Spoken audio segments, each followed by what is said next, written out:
thank you very much. It's an honor to have President Zelensky of Ukraine, and we've been working very hard, very close. So we've actually known each other for a long time. We've been dealing with each other for a long time, and very well. We had a little negotiation spat, but that worked out great. I think for both countries, I think for the world, actually, beyond both countries. And we have something that is a very fair deal.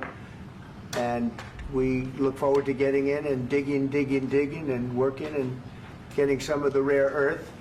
But it means we're going to be inside, and it's a big commitment from the United States, and we appreciate working with you very much.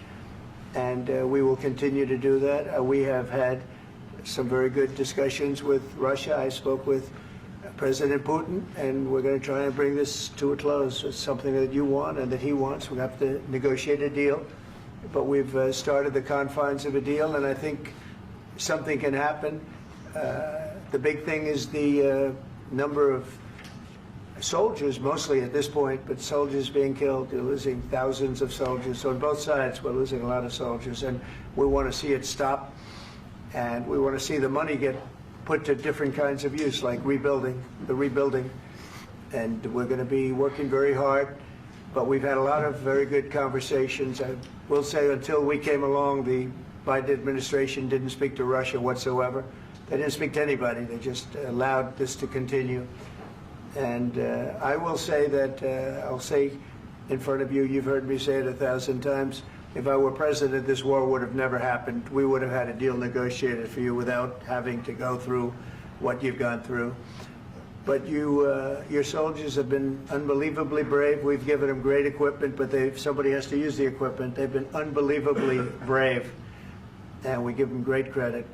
This was supposed to be over very quickly, and here we are 3 years later. So I give tremendous credit to your generals and your soldiers and yourself in the sense that it's been very hard fighting, very tough fighting. They're great fighters. And you have to be very proud of them from that standpoint. But now we want to get it over with. It's enough, right? We want to get it over with. So it's an honor to have you here. Thank you very much for coming. We're going to sign the agreement at the conference in the East Room in a little while, right after lunch. And we'll be having lunch together. We're also discussing some other things. And we appreciate everybody being here. It's somewhat of an exciting moment, but the really exciting moment is when we when they stop the shooting and we end up with a deal. And I think we're fairly close to getting that, and an honor to have you. And please, I'd like to say something. No, thank you so much, Mr. President. Thank you for invitation. And really, I hope that this first document, will be first step to real security guarantees for Ukraine, our people, our children. I really count on it. And of course, we count that America will not stop support. Really, for us, it's very important to support and to continue it. I want to discuss it with details further during our conversation, and of course, the infrastructure or security guarantees. Because for today, I understand what Europe is ready to do. And of course, I want to discuss with you what the United States will be ready to do. And I really count on your strong position to stop Putin. And you said that enough with the war. I think that is very important, Ben, to say these words to Putin at the very beginning of war, because he is a killer and terrorist. But I hope that together we can stop him. But for us, it's very important to, to save our country, our values, our freedom and democracy, and of course, no compromises with the killer about our territories, but it will be later. And of course, what I wanted, we spoke about it by phone with you, about the drones production. We have very good drones production. I think the best one in the world for today because of the war. Yes, and of course, we need very much the air defense. You have the best air defense in the world, and really you helped us under attacks of Russians, and I want to speak how we can exchange the licenses. We're open to share the licenses of all our drones with you, of course, with the United States, and we need licenses for quick production of air defense. Even after the war, we need our nation to be calm, that we are secure. So that's why we need this air shield. And of course, about this I want to speak about the contingents. I think that France and UK already spoke to you, and we know that Europe is ready, but without the United States, they will not be ready to be as strong as we need. And the last point, last not least, about exchange, about our people and children. And you know that these crazy Russians, that they stolen 20,000 of children, Ukrainian children. They changed their names, they changed their families, relatives, and now they're in Russia. We want to bring them back, and really, it's a big dream, task, and goal for me, and our warriors. By the way, Mr. President, we exchanged, released more than 4,000 warriors from Russian prison, but there are thousands more in the prison. I wanted to share with you some images. How it's just can I now? Yeah, please. One minute. Just you to understand in what circumstances, in what situation they are, and what the attitude of Russia to our prisoners. That guys, just you before and after. And you see before and after, just you to understand. Now thousands of such guys, ladies and men, there, and that, so they don't eat, they beat them, and they, they do a lot of bad things. So out of, even during the war, there are rules. Everybody knows there are rules during the war. So these guys, they don't have any rules. You see that 50, 60 kilograms left, and a lot of such things. And I didn't want to show you what the changes with images of children, because I will just share with you. And I mean, it's looking tragically. Yep, that's tough stuff. Yeah, I wanted very much to give you, and you see it. Yeah. This is pastor, by the way. They stolen pastors, because it's not Russian church. They stolen pastors and moved pastors to the prison. At the end of last year, we brought 3 pastors, and we could exchange them. And this is pastor, you see. Yeah, it's tough. Yeah, so I mean, this I wanted to show you, and this. So thank you very much. We want to get that ended, right? Yeah, of course we And want. I think we will. And We have to, of course. do you have any questions, please? Thank you, Mr. President. With how much money is the U.S. going to put into the fund that is being created today, and how does this provide long-term security for Ukraine? Well, we don't know exactly how much, because we're going to be putting some money in a fund that we're going to get from the raw earth that we're going to be taking and sharing in terms of revenue. So it's going to be a lot of money will be made from the sale and from the use of raw earth. And as you know, our country doesn't have much raw earth. We have a lot of oil and gas, but we don't have a lot of the raw earth. And what we do have is protected by the environmentalists, but that can be unprotected, but still it's not very much.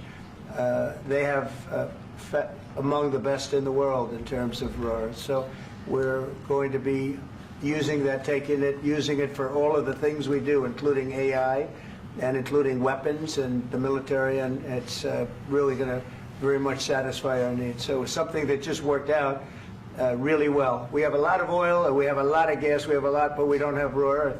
So this has just about every component of the raw earth that we need for computers, for all of the things we do. This puts us in great shape. And on long-term security for Ukraine, how does this provide? I think they're going to have great luck. I think once we make the agreement, that's going to be 95% of it. They're not going to go back to fighting. I've spoken with President Putin, and I feel very strong. I've known him for a long time, and I feel very strongly that they're very serious about it, and we'll make a deal. And when the deal is made, I don't think, we talk about security. Everyone's talking about the other day, all they talked about was security. I said, let me make the deal first. I have to make the deal first. I don't worry about security right now. We have to have a deal, because right now, last week, 2,000 soldiers died on both sides. 2,000. And they're losing 1,000, 2,000, 3,000 a week. So as we sit here and we talk, people are getting shot and dying on the battlefield. And, they're not American soldiers, but they're Russian soldiers and they're Ukrainian soldiers, and we want to be able to stop it. And we want to be able also to spend money on other things. We don't want to, this is a tremendous amount of money. And what the Biden administration did was terrible. They were giving money, but he had no security on the money. Europe, as you know, gave much less money, but they had security. It was in the form of a loan. They get their money back, and we didn't. And now, at least we're protected because the American taxpayer has to be protected too. But this is an incredible agreement for Ukraine because we have a big investment in their country now, and what they have, very few people have. And we're able to really go forward with very, very high-tech things and many other things, including weaponry that we're going to use in many locations, but that we need for our country. Mr. President, This allows us to do this. will you continue I'm sorry. sending military aid? Yes, go ahead, please. If I can just, yes. In the document, there is one of the very important points. If we speak about business and investment, we never had LNG terminals in Ukraine. This document will open. I mean, the next document, but anyway, here we see in the framework, we see a really goodwill for this. LNG terminals for us is very important, and I think for security of European continent. We have the biggest storage, gas storage. We have the biggest in Europe. Yes, yes, and we can use it. Use it for LNG. Use it for LNG, and we will do it. And really, we can help Europe because Europe really helped. President Trump said that they made less support, but they are our friends and they are our very supportive partners. They really gave a lot, Mr. President. They did. They gave a lot, but they gave much less. No. Much less. No. No. No, not you. No. Okay. Okay.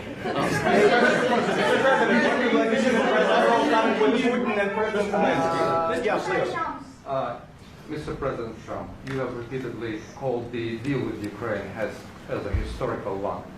And as a President of the United States, you make historical decisions in other issues which affect America and other world. So what place in the world history do you want to take? And do you associate yourself with any famous historical figures? Yeah, I'd say George Washington, Abraham Lincoln. I would say I'm far superior to George Washington and Abraham Lincoln. Now, you know I'm only kidding, right? Because when I say that, the fake news is going to go wild. They're going to say he considers himself to be better than Washington. But you never know. You never know. I don't compare myself to anybody. I'm here to do a job. We've had a great 35 days or whatever it might be, a month, a little more than a month. We've accomplished tremendous amounts. Not only this would be a very great achievement if we could get the war stopped and get them back to normalization. I think that's going to happen. We've had very good talks on both sides, as you know. But I think we've done a very good job, just generally. If you look at all of the things we've done in 30 days, they're saying there's never been a opening for a president. The first month, there's never been a first month like we've had. And this is one of the very important things. This, to me, is one of the most important things because we have tremendous death taking place as we speak, and I don't want to have that. You know, think of the parents, whether they're in Russia or Ukraine, think of the parents of all these people being killed needlessly. They came to our territory. Should have never started.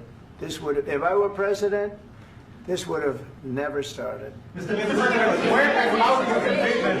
Mr. President, will you continue sending military aid to Ukraine after the U.S. signs this agreement with Ukraine? Yeah, we're going to be continuing. To President Zelensky, do you feel like the U.S. is on your side? That President Trump is on your side at this moment? Right. What do you think? He wants to know, do you think that, sort of a stupid question. I guess we wouldn't be here if I wasn't. I think that the United States on our side from the very beginning of occupation, and I think that President Trump on our side, and of course, I'm sure that the United States President will not stop support. This is crucial for us. It's important for us. Yes. And Putin, the president speaks about the people and the soldiers which are dying, but they came to our territory, they came to our land. They began this war, and they have to stop. And I think this is the question, with really the most important question. Can President Trump, I hope yes, with some other allies, to stop Putin, withdraw these enemies, our enemy, withdraw these troops from our land? And I think that you asked about the history, I think that if President, or when, he will stop Putin, if President Trump will bring peace to our country, I think he will be on this wall. We've had very, very good talks. Military aid to Ukraine. President Zelensky just said that there will be no compromises with Vladimir Putin. I just wanted to ask both of you, firstly, are there compromises that you think that President Zelensky is going to have to make? And President Zelensky, is there anything that you might be thinking that you may be able to offer or bring to the table, for example, elections? Thank you. I think you're going to have to always make compromises. You can't do any deals without compromises. So certainly he's going to have to make some compromises, but hopefully they won't be as big as some people think you're going to have to make. That's all. That's all we can do. I'm here as an arbitrator, as a mediator to a certain extent between two parties that have been very hostile. To put it mildly, they've been very hostile. There's been a vicious war. There's been a vicious war. You know, it's a very level battlefield, and those bullets go out, and as I've said many times, we were talking about it with Pete, many times the only thing stopping those bullets is a human body. And in the case we're talking about, generally young human bodies are stopping a lot of bullets. It's dead level. That's why it's great farmland. It's great land. It's great farmland, but there's very little protection against the bullets that are being, and other things that are being shot. So all I can do is see if I can get everybody at the table and get an agreement. And I think we're going to end up with an agreement. Otherwise, I wouldn't probably be even here today.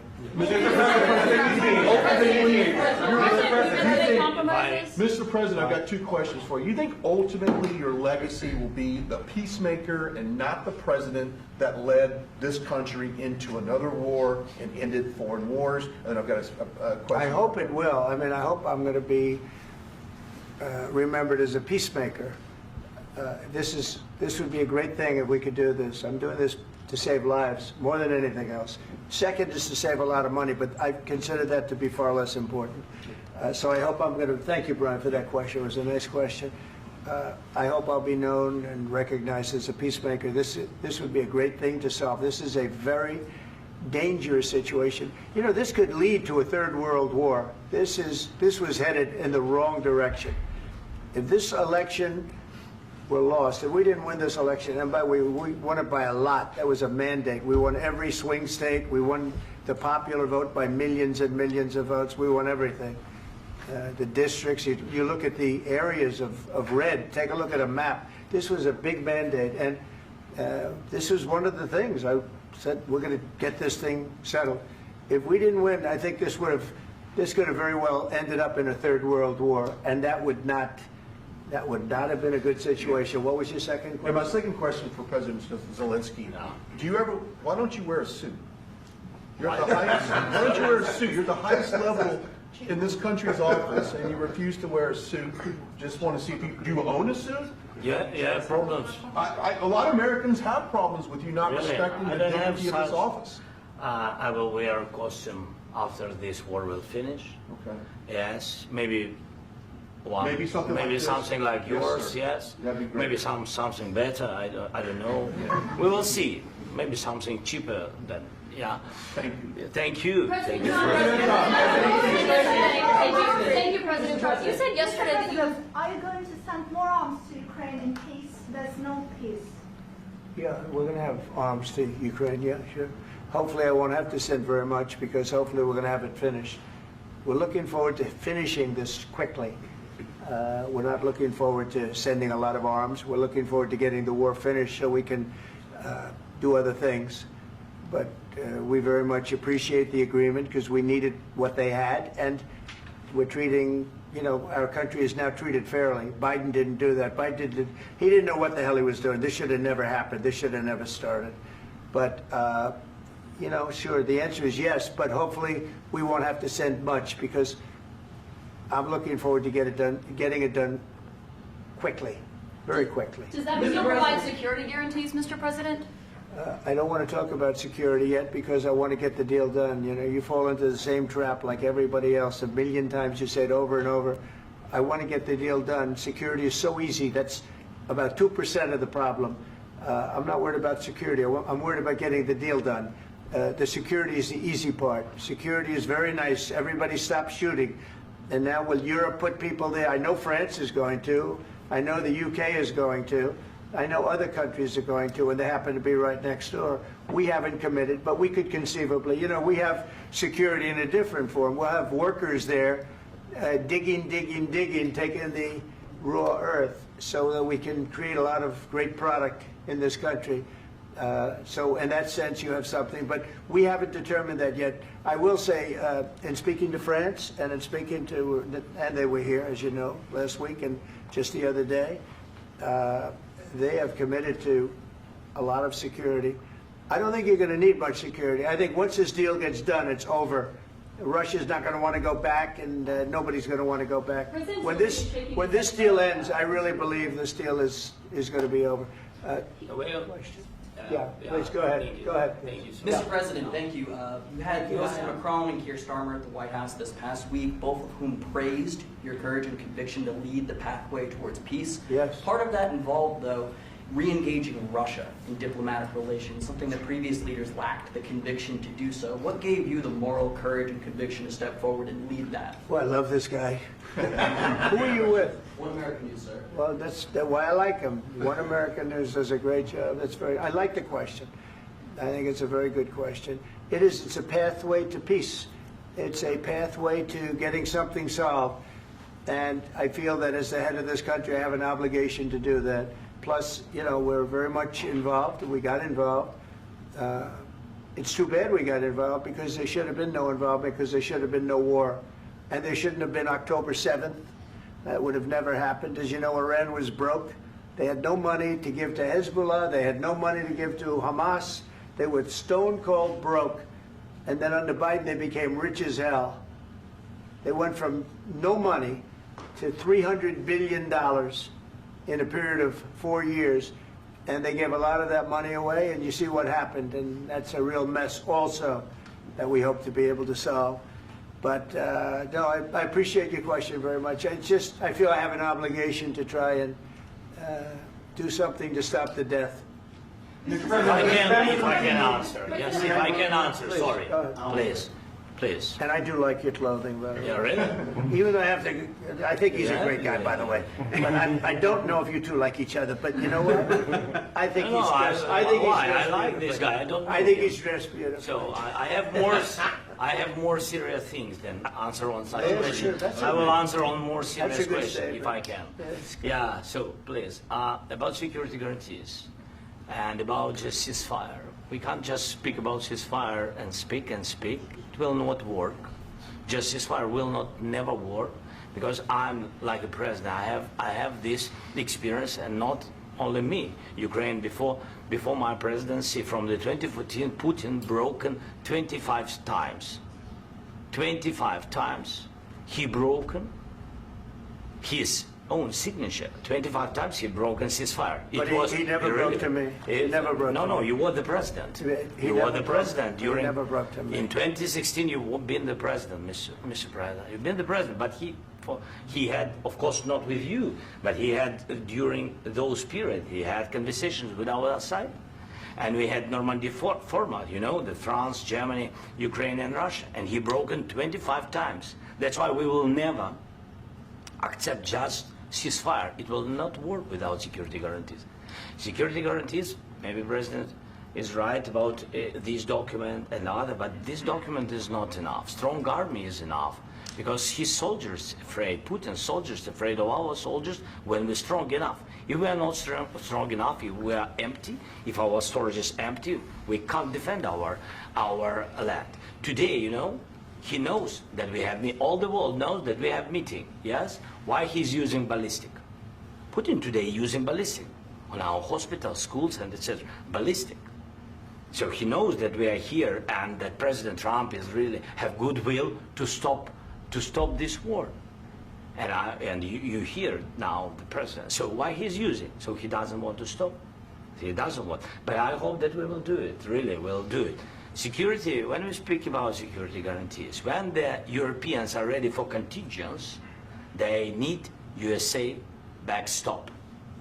If there will not be United States, we will not never have any contingents, strong contingents from the Europeans, because they don't want to divide alliance connection between the United States and the main and strongest ally and Europeans. And this is crucial, this is important. That's what we want to speak about very much. This is very important. And air defense. So air defense, really, we have big deficit with all these systems, and we need to provide this. We need it very much. Otherwise, Putin will never stop, and will go further and further. He doesn't want. He hates us. You know, it's not about me. He hates Ukrainians. He thinks that we are not a nation. He thinks, and he shared these thoughts. I think maybe with your team also. I don't know, but with all the Europeans, in media, officially and not, he always said that there is no such country, such nation, such language, and such life like Ukrainian. No, he really doesn't respect all the Ukrainians, and he wants to destroy us. And you are right, Mr. President, that's 2%.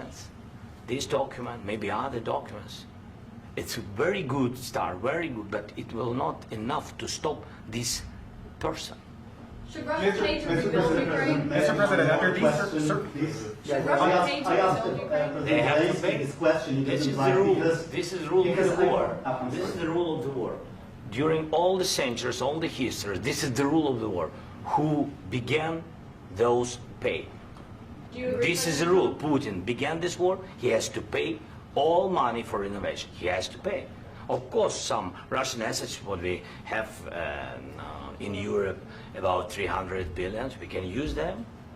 We can use for innovation and buy military support from the United States also. We can do it, but it's not enough. It's not enough. Under these circumstances, do you envision a trilateral summit with Because I want Putin to and know. President Zelensky? Wait 1 second. I asked this question that you didn't like because I wanted to know if you want to position yourself in the middle between Russia and Yes. Ukraine or on the Ukraine side. No, I'm in the middle. I want to solve this thing. I'm for both. I want to get it solved. And it's wonderful to speak badly about somebody else, but I want to get it solved. If we can solve it, great. If we can't solve it, they're going to have to fight it out, and who knows what's going to happen. But I want to see it get solved. May I follow up? One more question about U.S. troops in Europe. After Russian invasion of Ukraine, your predecessor sent additional troops to Eastern Europe, including Poland, my country. Yeah. Are you committed to keeping these troops on the eastern flank of NATO in the future? I'm very committed to Poland. I think Poland has really stepped up and done a great job for NATO. They, as you know, they paid more than they had to. They are one of the finest groups of people I've ever known. I'm very committed to Poland. What about Baltics? Poland's in a tough neighborhood, you know. What about the Baltics?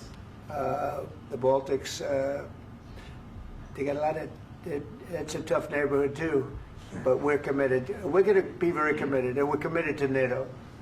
But NATO has to step up, and the Europeans have to step up more than they have. And I want to see them equalize, because they are in for far less than we're in, and they should be at least equal. You understand that? Why is the United States, we have an ocean in between, why is the United States in for so much more money and other things as Europe? With that being said, and as you said, they've also been obviously very helpful, but we have put in far more than they have, and I think they should equalize. Mr. President, Please, go ahead. Ask you about the agreement again today. What changed between the first time that Secretary Bessent gave President Zelensky the agreement and today for the signing? We made a deal. So What was the I'm just, deciding factor? I'm a business person. We made a deal. That's what changed. Along with general- I didn't think we were going to make a deal, and We ended up making the deal, so that changed. Mr. President, what and how do you envision a trilateral summit with President Zelensky and Putin? I don't know, but these well, they circumstances? don't like each other, I can tell you that. Okay? They do not like each other. This is not a love match, and it's unfortunate. That's why you're in this situation. The United States should not have allowed this to happen, okay? The United States, run by a man that didn't know much, I'm going to be very nice, run by an incompetent person, very incompetent person, should never have allowed this to happen. I've stopped wars. I've stopped many wars.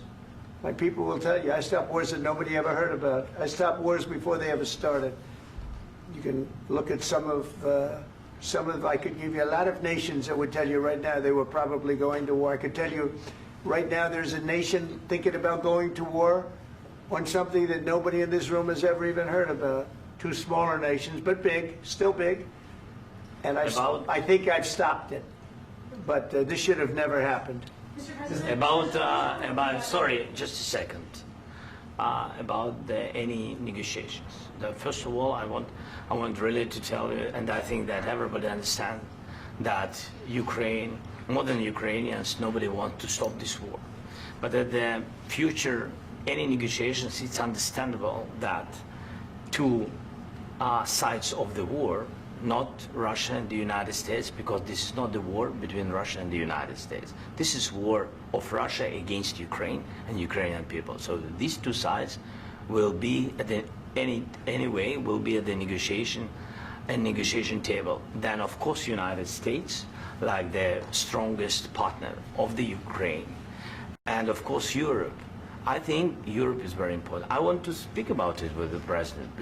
Yes, Europe is very important for us because we really defend Europe for today. All Europeans really recognize that we are defending the line and they have real life and our people are dying. That's why they helped us. And also it's about the NATO. Yes, between, like the President said, you have big, nice ocean. Yes, between us. But if we will not stay, Russia will go further to Baltics and to Poland, by the way. But first to the Baltics. It's understandable for them because they've been in the USSR. You know, they've been one of the republics of the USSR, and Putin wants to bring them back to his empire. It's a fact. And when he will go there, if we will not stay, you will fight. Your American soldiers, it doesn't matter, do you have ocean or not, your soldiers will fight. Mr. President, would you be willing to visit Ukraine, maybe Kyiv or Odessa, which is going to be a third year with Black Sea? It was my question. I'm sorry. I don't want to talk about Odessa now. Let's not talk about Odessa. I want to talk about making a deal, getting peace. We don't have to talk about Odessa, but a lot of cities have been destroyed. There are a lot of cities that are not recognizable. There's not a building standing. No. And a lot of things Mr. President, you have to come and to look. No. We have very good cities. Yes, a lot of things have been destroyed, but mostly cities alive and people work and children go to school. Sometimes it's very difficult. Sometimes closer to front line, children have to go to underground schools or online, but we live. Ukraine is fighting and Ukraine lives. This is very important. And maybe it's Putin is sharing this information that he destroyed us. No, he lost 700,000 people, 700,000 soldiers. He lost everything. Yes. So. Mr. President, one more. I mentioned Poland.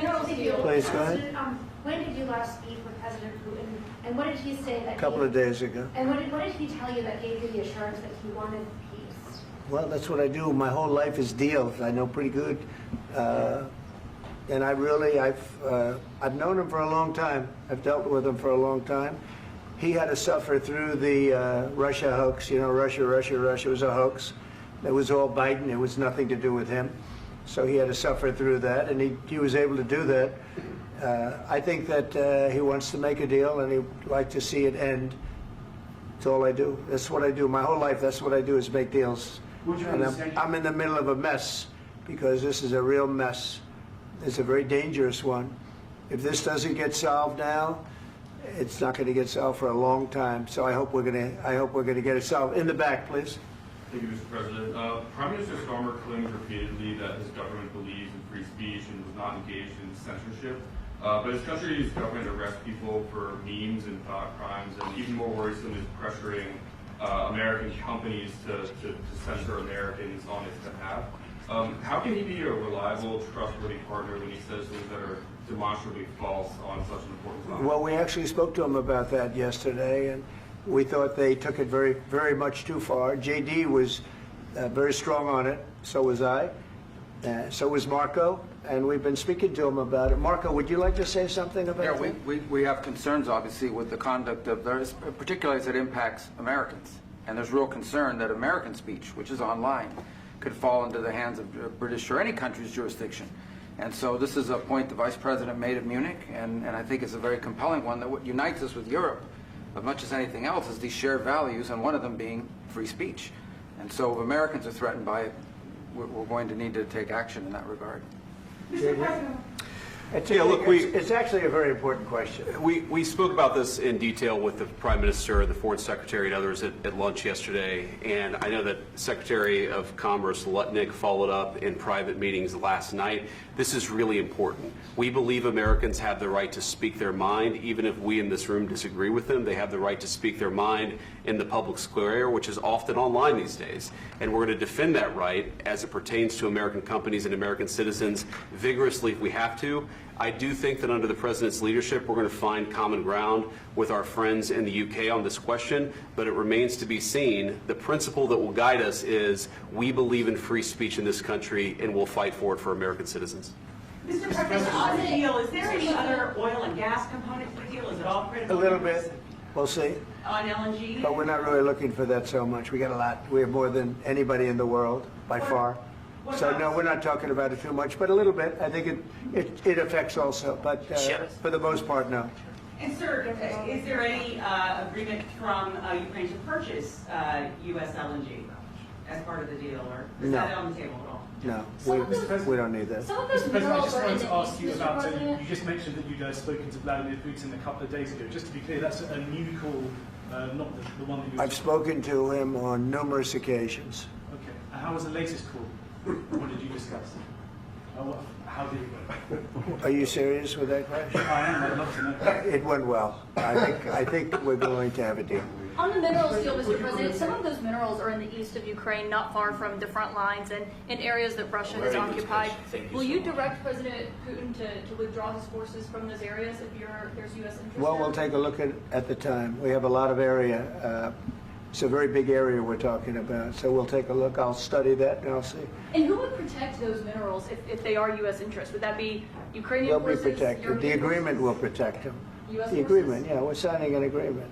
You know? Right, but what if Russia tries to invade or there's Russian aggression in those spots? I just told you I don't think that's going to happen. And if that were going to happen, I wouldn't make a deal. If I thought that was going to happen, I wouldn't make a deal. Some people may wonder why. You know, they ought to focus on CNN on survival, not asking me these ridiculous questions. Focus on surviving, because CNN's got such low ratings. I don't think they're going to survive. Let's go. Please go. I already mentioned Poland. Poland was under Russian control for decades after the Second World War. When I was a kid, I looked at the United States not only as a most powerful country, richest country in the world, the country that has great music, great movies, great muscle cars, but also as a force for good. And now I'm talking with my friends in Poland, and they are worried that you align yourself too much with Putin. What's your message for them? Well, if I didn't align myself with both of them, you'd never have a deal. You want me to say really terrible things about Putin and then say, "Hi, Vladimir, how are we doing on the deal?" That doesn't work that way. I'm not aligned with Putin. I'm not aligned with anybody. I'm aligned with the United States of America and for the good of the world. I'm aligned with the world, and I want to get this thing over with. You see the hatred he's got for Putin. It's very tough for me to make a deal with that kind of hate. He's got tremendous hatred, and I understand that, but I can tell you the other side isn't exactly in love with, him either. So it's not a question of alignment. I'm aligned with the world. I want to get the thing set. I'm aligned with Europe. I want to see if we can get this thing done. You want me to be tough? I could be tougher than any human being you've ever seen. I'd be so tough. But you're never going to get a deal that way, so that's the way it goes. All right, one more question. Hey, I would respond to this. So look, for 4 years in the United States of America, we had a president who stood up at press conferences and talked tough about Vladimir Putin, and then Putin invaded Ukraine and destroyed a significant chunk of the country. The path to peace and the path to prosperity is maybe engaging in diplomacy. We tried the pathway of Joe Biden of thumping our chest and pretending that the President of the United States' words mattered more than the President of the United States' actions. What makes America a good country is America engaging in diplomacy. That's what President Trump is doing. Can I ask you? Sure. Yeah? Yeah. Okay. So he occupied our parts, big parts of Ukraine, part of East and Crimea. So he occupied it on 2014. So during a lot of years, I'm not speaking about just Biden, but those time was Obama, then President Obama, then President Trump, then President Biden, now President Trump, and God bless, now President Trump will stop him. But during 2014, nobody stopped him. He just occupied and took. He killed people. You know what the contact line? 2015. 2014 and 2015. 2014. Yeah. So I was not here. Yeah, but that's exactly right. Yes, but during 2014 till 2022, yeah, the situation the same. The people have been dying on the contact line. Nobody stopped him. You know that we had conversations with him, a lot of conversations, my bilateral conversation, and we signed with him, me, like a new president. In 2019, I signed with him the deal. I signed with him, Macron and Merkel, we signed ceasefire. Ceasefire. All of them told me that he will never go. We signed him with gas contract. Gas contract. Yes, but after that, he broken this ceasefire. He killed our people and he didn't exchange prisoners. We signed the exchange of prisoners, but he didn't do it. What kind of diplomacy, JD, you are speaking about? What do you mean? I'm talking about the kind of diplomacy that's going to end the destruction of your country. Yes, but if you Mr. President, with respect, I think it's disrespectful for you to come into the Oval Office and try to litigate this in front of the American media. Right now, you guys are going around and forcing conscripts to the front lines because you have manpower problems. You should be thanking the President for trying to bring an end to this conflict. Have you ever been to Ukraine that you say what problems we have?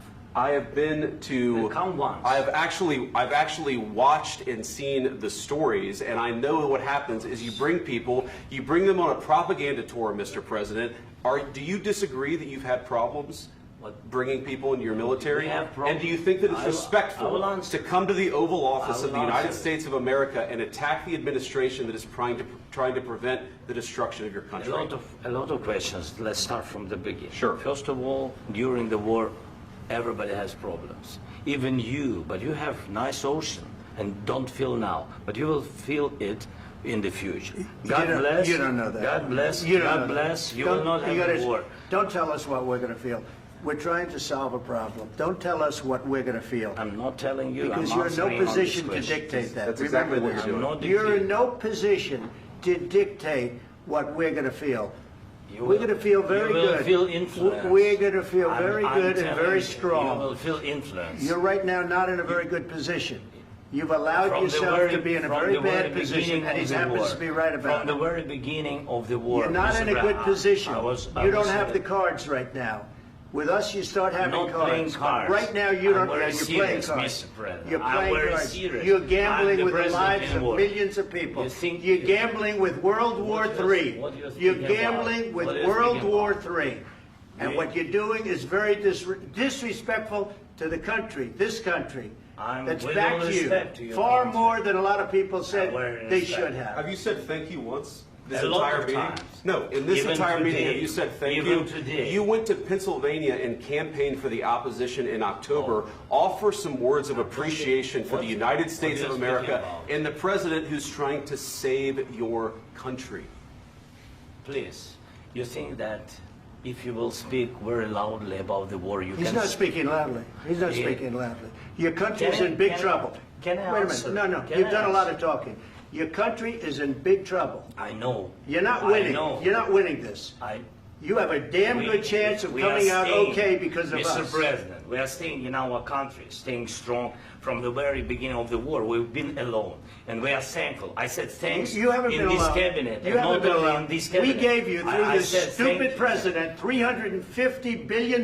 You voted we gave for you your military president. equipment, You and you voted men for are your brave, president. but they had to use our military. What about West? If you didn't have You our invited military me- equipment, You invited if me you to didn't speak. have our military equipment, this war would have been over in 2 weeks. In 3 days, I heard it from Putin. In 3 days, this is something Maybe new. less. In 2 weeks, of course, yes. It's going to be a very hard thing to do business like this. I Again, tell you. just say thank you. I said a lot of times thank you to American people. Accept that there are disagreements, and let's go litigate those disagreements rather than trying to fight it out in the American media when you're wrong. We know that you're wrong. But you see, I think it's good for the American people to see what's going on. I understand, sir. I think it's I very understand. important. That's why I kept this going so long. You have to be thankful. You don't have the I'm cards. thankful. You're buried there. Your people are dying. tell you You're again, running I low know. on soldiers. Don't- Listen, don't please, you're running Mr. low on President. soldiers. It would be a damn good thing. Mr. And then President. then you tell us, I don't want a ceasefire. I don't want a ceasefire. I want to go and I wanted this. Look.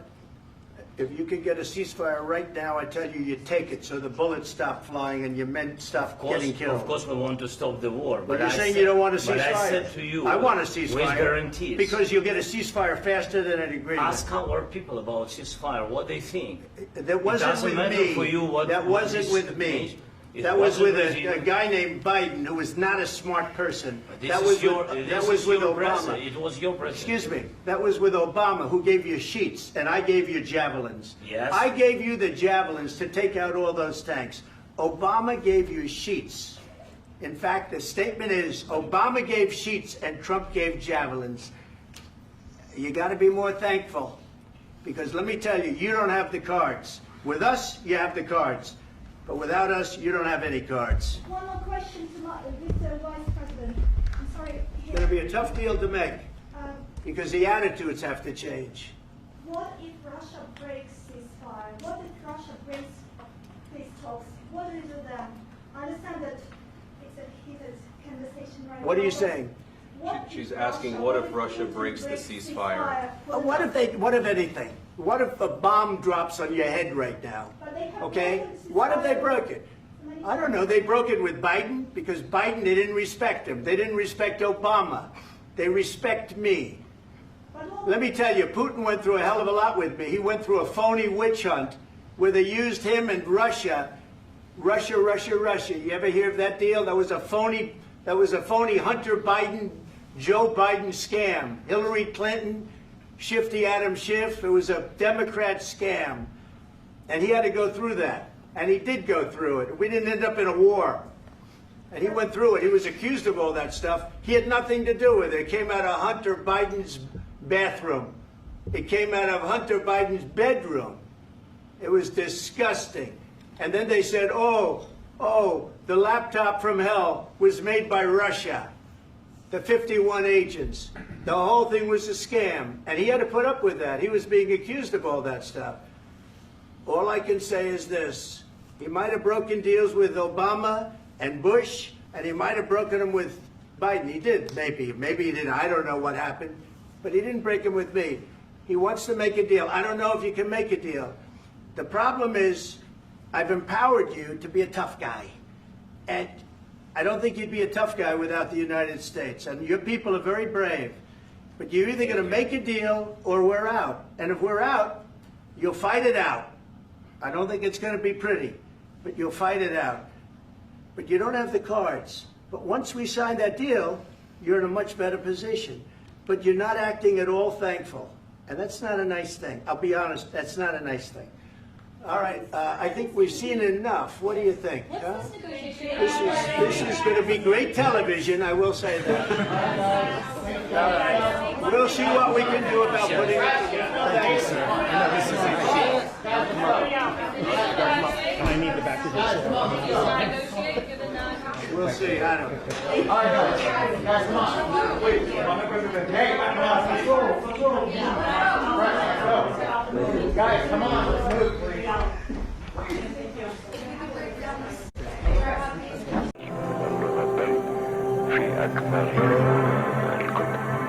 Κυρίες και κύριοι, καλησπέρα σας. Είμαι η Ηλιάνα Μανουκιάν και ελάτε να ακούσουμε τα νέα της ημέρας στη δημόσια ραδιοφωνία της Αρμενίας.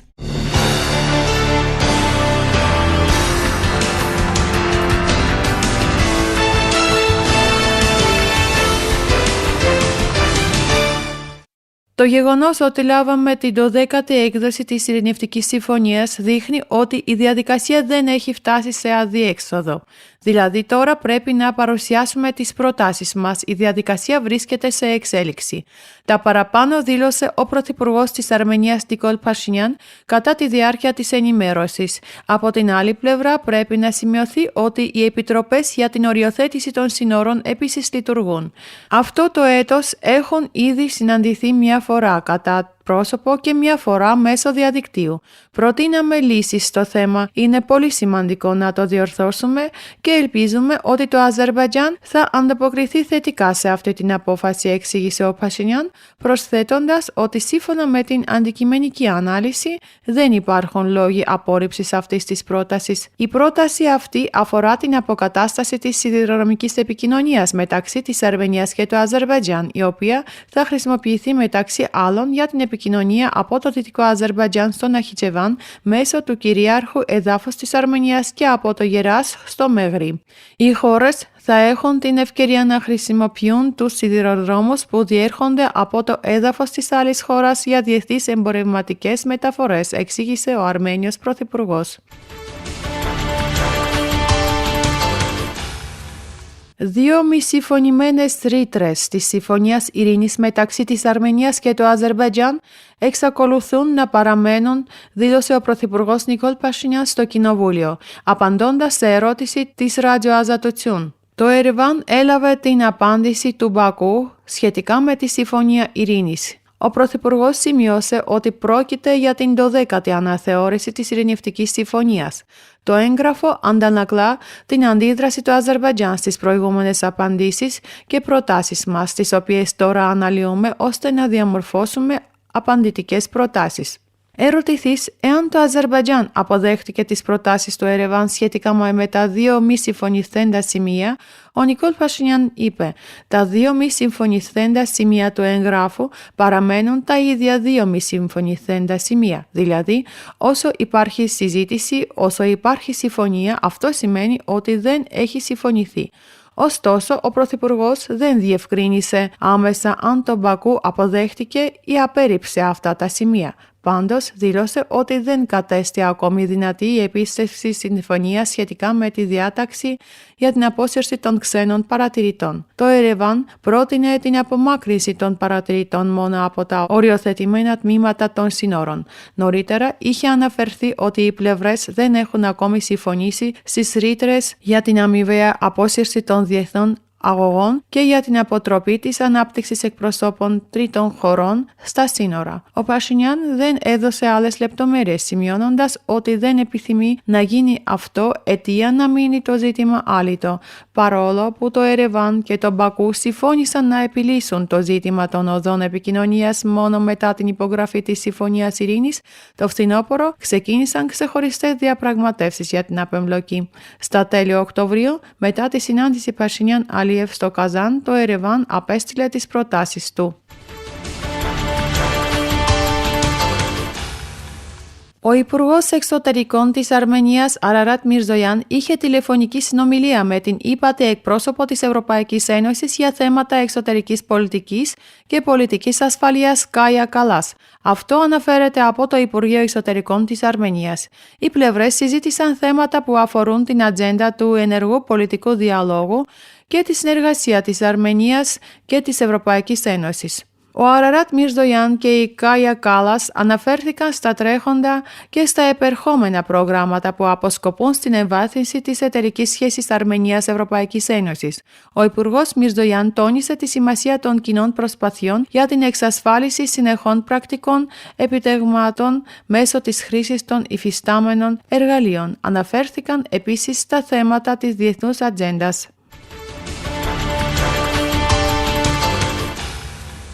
Παρά την απότομη επιδείνωση της κατάστασης της υγείας του Ρουμπέν Βαρτανιάν, μια εβδομάδα μετά την έναρξη της απεργίας πείνας, το Αζερμπαϊτζάν τον αναγκάζει να παραστεί στη δίκη.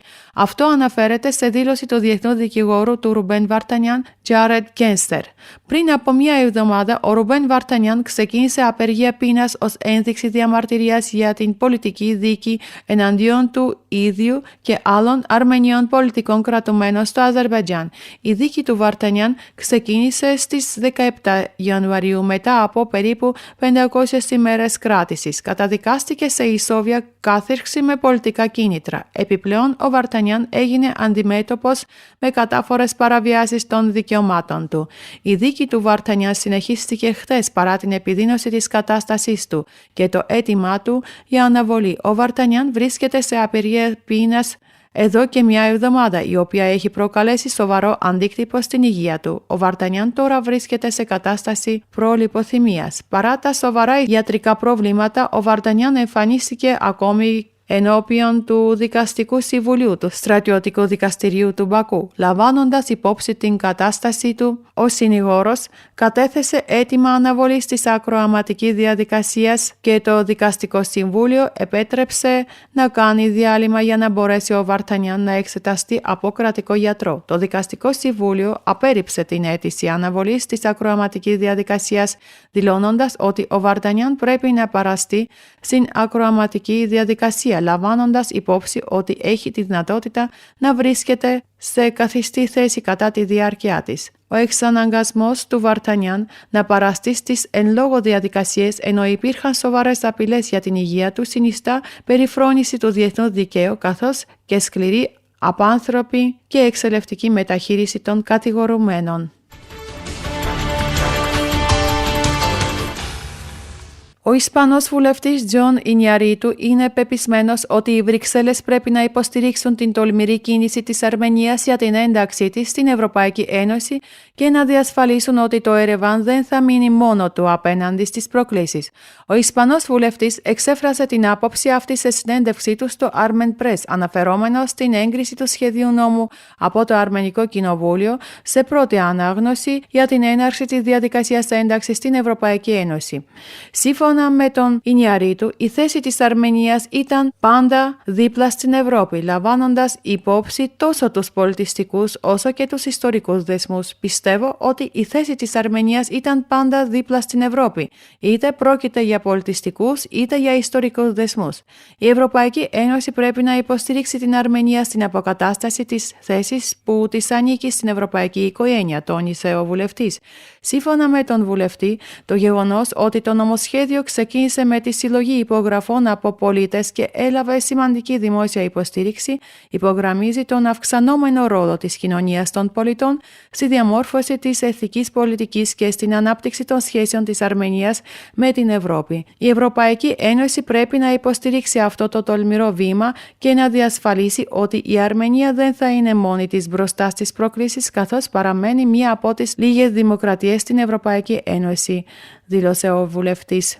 Εάν το νομοσχέδιο υιοθετηθεί, η Αρμενία πρέπει να λάβει τα απαραίτητα μέτρα για να ανταποκριθεί στα πρότυπα και τις αξίες της Ευρωπαϊκής Ένωσης, είπε ο βουλευτής. Μιλώντας για την υιοθέτηση του νομοσχεδίου, ο βουλευτής αναφέρθηκε επίσης στις σχέσεις Αρμενίας-Ρωσίας και την πιθανή αντίδραση της Μόσχας σε αυτό το θέμα. Είναι επίσης σημαντικό να θυμόμαστε ότι η Ρωσία είναι πιθανό να ξεκινήσει μια μεγάλης κλίμακας εκστρατεία για να μπλοκάρει τους στενότερους δεσμούς που υπάρχουν μεταξύ της Αρμενίας και της Ευρωπαϊκής Ένωσης, όπως έκανε στο παρελθόν, όταν ανάγκασαν την Αρμενία να ενταχθεί στην Ευρωασιατική Οικονομική Ένωση, μην αφήνοντας στη χώρα άλλη επιλογή, δήλωσε ο βουλευτής. 63 βουλευτές ψήφισαν υπέρ του νομοσχέδιου, 7 κατά.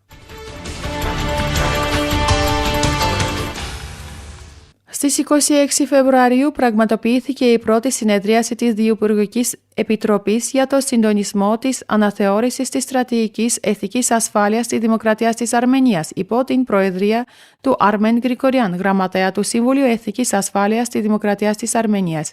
Συζητήθηκε το ενοιολογικό πλαίσιο της αναθεωρημένης στρατηγικής εθνικής ασφάλειας, κατά τη διάρκεια της οποίας οι εκπρόσωποι των υπηρεσιών παρουσίασαν τις προτάσεις και τα σχόλιά τους, προκειμένου να οργανωθούν αποτελεσματικότερα οι εργασίες για την αναθεώρηση της στρατηγικής εθνικής ασφάλειας. Επιτεύχθηκε συμφωνία για τη σύσταση ολοκληρωμένων ομάδων εργασίας στις υπηρεσίες. Κατά τη διάρκεια της συνεδρίασης εγκρίθηκε η διαδικασία για την εργασία της Διυπουργικής Επιτροπής.